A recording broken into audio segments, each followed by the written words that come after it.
Shalom rekan-rekan yang terkasih di dalam Kristus Yesus.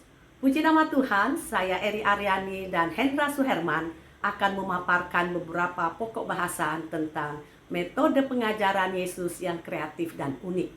Adapun video ini kami buat untuk memenuhi tugas program kreativitas mahasiswa pada mata kuliah Kolokium Didaktikum di STTREN dengan dosen pengampu Bapak Dr. John Virgil Martinilla MTH. Maka dari itu saya akan persilahkan Bapak Hendra Suherman untuk memaparkan terlebih dahulu beberapa pokok bahasan berikut ini. Mari kita simak bersama-sama. Metode pengajaran Yesus yang kreatif dan unik. Dalam pelayanan Tuhan Yesus ketika berada di dunia, Yesus telah meninggalkan banyak teladan yang seharusnya diikuti oleh setiap orang percaya. Salah satunya tentang pengajaran-pengajarannya. Yesus mengajar bukan hanya dengan kata-kata, tetapi dengan penuh kuasa yang ada padanya, sehingga Yesus disebut Guru Agung. Selain memiliki kuasa yang begitu hebat, Yesus juga dalam mengajar selalu menggunakan beberapa metode yang sangat kreatif dan istimewa. Bagaimana Yesus membangun kontak dengan pendengarnya? Salah satu bagian dalam kitab Injil yang memperlihatkan bagaimana Yesus mengajar dengan dan membuat banyak orang takjub. Matius 7 ayat 28-29. Seringkali kita jumpai dalam kitab Injil bagaimana Yesus menggugah kreativitas orang lain dengan memperlengkapi murid-muridnya dan pengikutnya dengan berbagai kebutuhan agar bertumbuh di dalam Yesus Kristus. Sebagai guru, Yesus menggunakan banyak metode dalam mengajar. Ia tidak monoton dengan menggunakan satu metode, tetapi menggunakan berbagai metode untuk menyampaikan pengajarannya. Metode yang digunakan oleh Yesus antara lain metode bertanya, metode cerita atau perumpamaan atau ilustrasi, metode ceramah, menggunakan benda atau objek sebagai alat peraga, dan juga menggunakan metode diskusi. Dapat dikatakan bahwa Yesus adalah guru yang kreatif, karena di dalam setiap pengajarannya, Yesus menggunakan metode-metode yang bervariasi tergantung tujuan, bahan, situasi pendengar, serta lingkungannya. Kami akan membahas beberapa poin pengajaran Yesus yang kreatif dan unik yang tertulis di kitab Injil Sinoptik yang bisa kita jadikan sebagai metode pembelajaran firman Tuhan. Yang pertama, Yesus menggenapkan seluruh kehendak Allah menyelesaikan pekerjaannya. Matius 3 ayat 15, Yohanes 4 ayat 34. Yesus berkata, "Makananku adalah melakukan kehendak Dia yang mengutus aku dan menyelesaikan pekerjaannya." Yohanes 4 ayat 34. Lalu Yesus menjawab dan bertanya kepadanya, "Sekarang, biarkanlah, karena beginilah yang seharusnya terjadi pada kita untuk menggenapi seluruh kebenaran." Dan Yohanes pun membiarkan dia. Matius 3 ayat 15. Implementasi. Sudahkah kita juga melakukan kehendak Tuhan?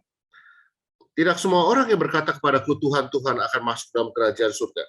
Melainkan ia yang melakukan kehendak Bapa-Ku yang di surga. Matius 7 ayat 21. Sebab siapapun yang melakukan kehendak Bapa-Ku di surga, dialah saudaraku laki-laki, dialah saudaraku perempuan, dialah ibuku. Matius 12 ayat 50. Yang kedua, Yesus menang atas percobaan iblis. Matius 4 ayat 1-11. Maka berkatalah Yesus kepadanya, "Enyalah iblis, sebab ada tertulis, engkau harus menyembah Tuhan Allahmu, dan hanya kepada Dia sajalah engkau berbakti." Lalu iblis meninggalkan dia, dan lihatlah, malaikat-malaikat datang melayani Yesus. Matius 4 ayat 10-11. Implementasi. Sudahkah kita juga menang atas percobaan iblis? Dan tanda-tanda ini akan mengikuti mereka yang percaya. Dalam namaku, mereka akan mengusir roh-roh jahat. Mereka akan berbicara dalam bahasa-bahasa baru. Markus 16 ayat 17. Karena itu, tunduklah kepada Allah dan lawanlah iblis, maka ia akan lari daripadamu. Yakobus 4 ayat 7.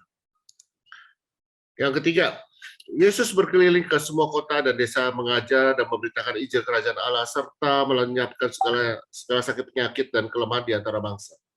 Matius 23.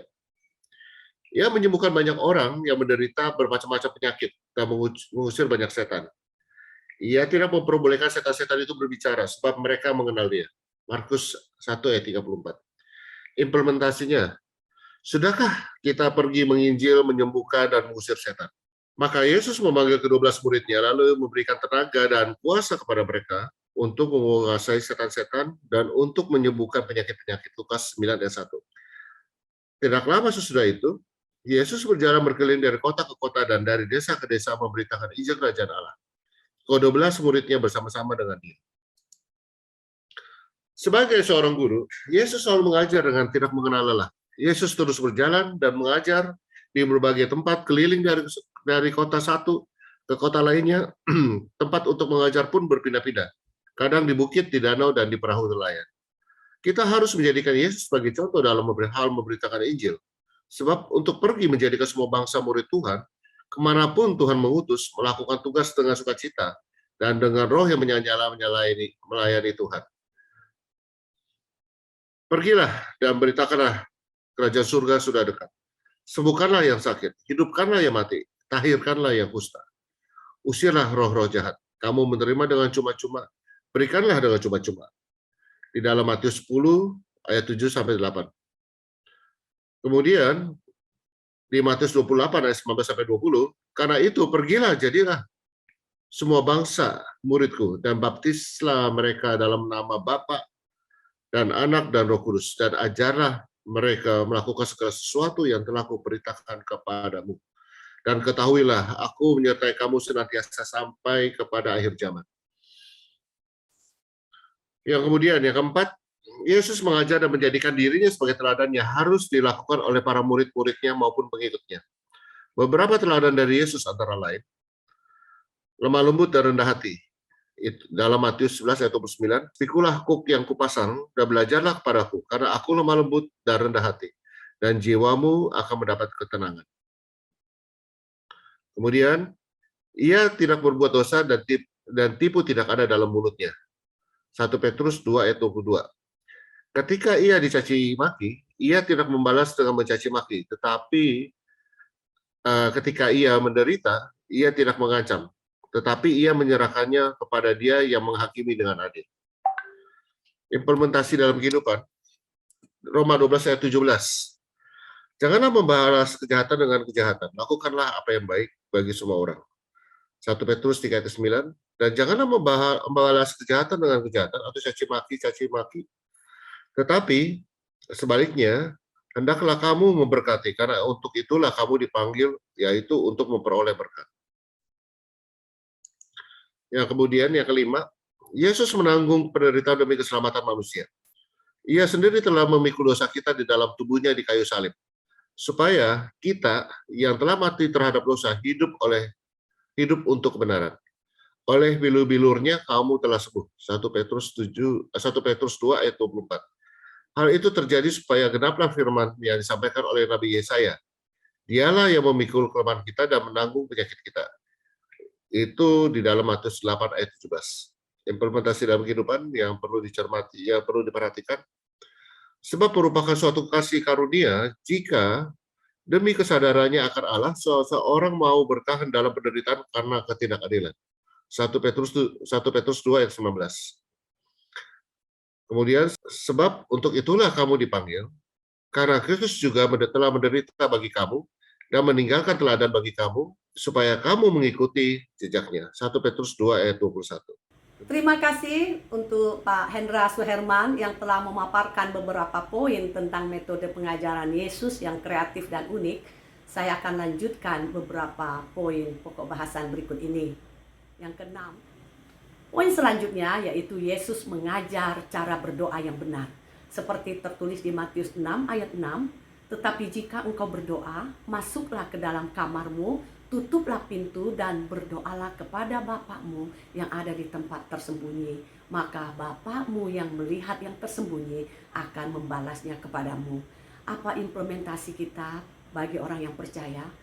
Betapa pentingnya orang percaya membangun hubungan pribadi dengan Allah tanpa harus diketahui oleh orang lain. Dalam membangun hubungan pribadi dengan Allah, kita harus memiliki tempat tersendiri dan tempat yang sangat pribadi dengan Allah, yaitu di dalam hati yang paling dalam. Seperti tertulis di Roma 2 ayat 16, bahwa akan ada waktunya ada penghakiman hati. Dan bunyi ayat itu adalah hal itu akan nampak pada hari bila mana Allah sesuai dengan Injil yang kuberitakan akan menghakimi segala sesuatu yang tersembunyi dalam hati manusia oleh Kristus Yesus. Kemudian selanjutnya adalah Yesus tidak hanya pintar mengajarkan tentang doa kepada murid-muridnya, tetapi Yesus sendiri melakukannya. Di Markus 1 ayat 35 mengatakan bahwa pagi-pagi benar waktu hari masih gelap, Yesus bangun dan pergi keluar. Ia pergi ke tempat yang sunyi dan berdoa di sana. Yesus sudah bangun di pagi hari yang masih gelap dan menyelinap keluar kota sebelum orang lain bangun. Berdoa di pagi hari adalah sebagai bentuk penghormatan kepada Allah yang memberi hidup dan memberi berkat, sekaligus sebagai pedoman hidup bagi orang-orang yang percaya. Saudara, implementasinya adalah kita sebaiknya belajar dari keteladanan Yesus sebagai guru yang tidak hanya pintar berteori, tetapi ia juga menerapkan dan melakukannya dalam kehidupan sehari-hari dan menjadi teladan bagi banyak orang, seperti yang tertulis di Filipi 2. Kemudian poin selanjutnya adalah Yesus sebagai guru memiliki beberapa unsur keteladanan pengajaran yang luar biasa. Yesus mengajar melalui teladan kehidupannya yang nyata. Yesus mewujudkan kebenaran dalam hidupnya. Yesus berhasrat menolong atau berbelas kasih. Yesus memahami sifat manusia. Yesus menangis bersama dengan kita. Hal ini tertulis jelas di Ibrani 4 ayat 15 yang berbunyi, sebab imam besar yang kita punya bukanlah imam besar yang tidak dapat turut merasakan kelemahan-kelemahan kita. Sebaliknya sama dengan kita. Ia telah dicobai, hanya tidak berbuat dosa. Kemudian di Yohanes 11 ayat 35, maka menangislah Yesus. Bagaimana implementasi kita dalam hidup orang percaya? Tuhan mengajarkan kita untuk menjadi gembala pemilik domba, bukan gembala upahan, seperti yang tertulis di Yohanes 10 ayat 12 sampai 14, Roma 12 ayat 15. Kemudian di 1 Petrus 5 ayat 24 bunyinya demikian, gembalakanlah kawanan domba Allah yang ada padamu, jangan dengan paksa tetapi dengan sukarela sesuai dengan kehendak Allah. Dan jangan karena kamu mencari keuntungan tetapi dengan pengabdian diri. Janganlah kamu berbuat seolah-olah kamu mau memerintah atas mereka yang dipercayakan kepadamu, tetapi hendaklah kamu menjadi teladan bagi kawanan domba itu. Maka kamu apabila Gembala Agung datang, yaitu Yesus Kristus, kamu akan menerima mahkota kemuliaan yang tidak dapat layu. Selanjutnya, Yesus selalu memulai mengajar dari cara berpikir dari para murid-muridnya. Dalam setiap mulai mengajar, Yesus lebih dahulu memahami cara berpikir orang yang menjadi lawan bicaranya, dan dalam hal ini adalah para murid dan pengikutnya. Yesus mengenal semua orang secara pribadi. Dia mengetahui sifat manusia pada umumnya seperti yang tertulis di Yohanes 2 ayat 24 sampai 25. Yesus mengajarkan kepada manusia kebenaran sesuai pengertian daripada mereka, seperti tertulis di Markus 4 ayat 33. Setiap pengertian murid dan pengikutnya selalu dijadikan pintu untuk masuk ke dalam pengajarannya. Yesus mengajarkan kepada manusia kebenaran yang sejati. Tetapi Yesus sendiri tidak mempercayakan dirinya kepada mereka, karena Yesus tahu tentang mereka semua. Dan karena tidak perlu ada seorang pun yang memberi kesaksian kepada Yesus tentang manusia, sebab ia tahu apa yang ada di dalam hati manusia, seperti Yohanes 2 ayat 24 sampai 25 mengatakan. Kita akan melihat beberapa contoh kasus yang terjadi ketika Thomas meragukan Yesus. Yesus mulai mengajarnya dengan berangkat dari cara berpikir Thomas, seperti yang tertulis di Yohanes 20 ayat 29. Ketika Yesus mengajar kepada perempuan Samaria tentang air kehidupan, maka Yesus mulai meminta air kepada perempuan tersebut. Kemudian sebelum Yesus mengajarkan segala sesuatu lebih jauh, Yesus selalu memulai dengan cara berpikir atau cara pandang daripada murid-muridnya. Yesus selalu menggunakan apa saja sebagai pintu masuk atau jembatan untuk masuk ke dalam pengajarannya, sehingga hal itu dapat dipahami dan dimengerti oleh murid-muridnya. Nah, hal ini Yesus lakukan supaya para muridnya itu mengerti apa yang dimaksudkan oleh Tuhan Yesus. Terkadang Yesus juga bertanya kepada murid-muridnya untuk merangsang cara pikir daripada murid-muridnya atau pengikut. Intisari pengajaran kasih kepada Allah dan kepada sesama manusia yang kita jumpai dalam pengajaran Yesus atau khotbah Yesus di bukit. Kehidupan Kristen atau spiritualitas Kristen dalam Perjanjian Lama tercermin dalam 10 hukum. 10 hukum itu selanjutnya digenapi oleh Yesus Kristus dan disimpulkan dalam Matius 22 ayat 37 sampai 40. Hukum yang terutama adalah hukum kasih, yaitu mengasihi Tuhan Allahmu dengan segenap hatimu, segenap jiwamu, dengan segenap kekuatanmu dan segenap akal budimu. Sedangkan hukum yang kedua ialah kasihilah sesamamu manusia seperti dirimu sendiri. Hukum pertama hingga hukum keempat adalah hukum terutama yang tertulis di Keluaran 20 ayat 2 sampai 11, yaitu hukum mengasihi Allah. Dan juga hukum kelima sampai hukum ke-10 adalah hukum kasih terhadap sesama manusia yang tertulis di Keluaran 20 ayat 12 sampai 17. Kita bisa melihat satu ayat yang luar biasa di Matius 5 ayat 3, berbahagialah orang yang miskin di hadapan Allah, karena mereka yang mempunyai kerajaan Allah. Matius dan Lukas menerjemahkan ke dalam bahasa Yunani apa yang dikutip oleh Yesus dari Yesaya 61 ayat 1 dalam kitab suci Ibrani. Kata Ibrani menggabungkan kedua makna itu, miskin secara ekonomi dan rendah hati secara rohani. Yesus menggenapi Yesaya 61 ayat 1 sampai 2 dan membawa kabar baik kepada orang-orang miskin. Beberapa kata kunci seperti kata miskin di hadapan Allah, berduka cita, lapar dan haus akan kebenaran, suci hatinya, dianiaya karena kebenaran, menunjukkan spiritualitas orang percaya kepada Allah. Kata miskin di hadapan Allah yang dalam bahasa Yunani tochoi to numati, yaitu kata sifat yang berarti miskin dalam roh. Pada waktu Yesus menyebut orang miskin, bukan saja mempunyai arti orang yang tidak mempunyai apa-apa di bidang ekonomis, tetapi juga orang yang miskin di bidang spiritual. Maka untuk menjadi orang yang miskin di hadapan Allah, orang percaya harus mengakui kemiskinan spiritualnya, bahkan kebangkrutan rohani kita di hadapan Allah.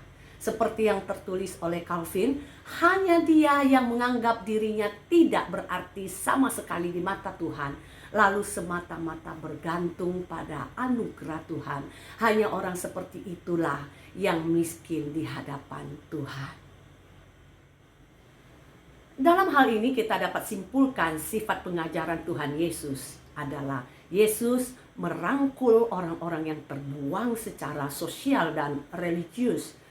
Ucapan bahagia ini menunjuk kepada kabar baik bahwa nubuat Yesaya tentang keadilan Allah sebagai pembebasan orang miskin, orang tertindas, orang yang rendah hati, orang yang membutuhkan, lemah dan rendah hati di hadapan Allah, yang peduli kepada orang miskin dan orang yang rendah hati. Ayat ini mengingatkan orang percaya bahwa kasih yang terutama adalah mengasihi Allah, dan kasih Allah itu terpancar kepada orang lain. Mengasihi sesama dalam ucapan bahagia di bukit menunjukkan sikap spiritualitas yang harus dimiliki setiap orang percaya. Di dalam hatinya yaitu lemah lembut, kemurahan hati, membawa damai dan menjadi garam dan terang di tengah-tengah dunia. Saudara, kemurahan hati bermuara dalam dua sikap yang saling berbeda, yaitu dalam mengasihi dan mengampuni. Mengasihi orang yang terlihat sakit, menderita sengsara atau berduka cita, tetapi juga mengampuni orang-orang yang berbuat salah kepada kita. Demikian beberapa ulasan pengajaran Yesus sebagai metode kreatif yang dapat kita terapkan dalam pembelajaran firman Tuhan. Harapan kami pembahasan ini bisa menjadi berkat untuk menambah pengenalan kita, untuk memahami akan pengajaran Yesus yang kreatif dan unik. Terima kasih, Tuhan Yesus memberkati. Shalom.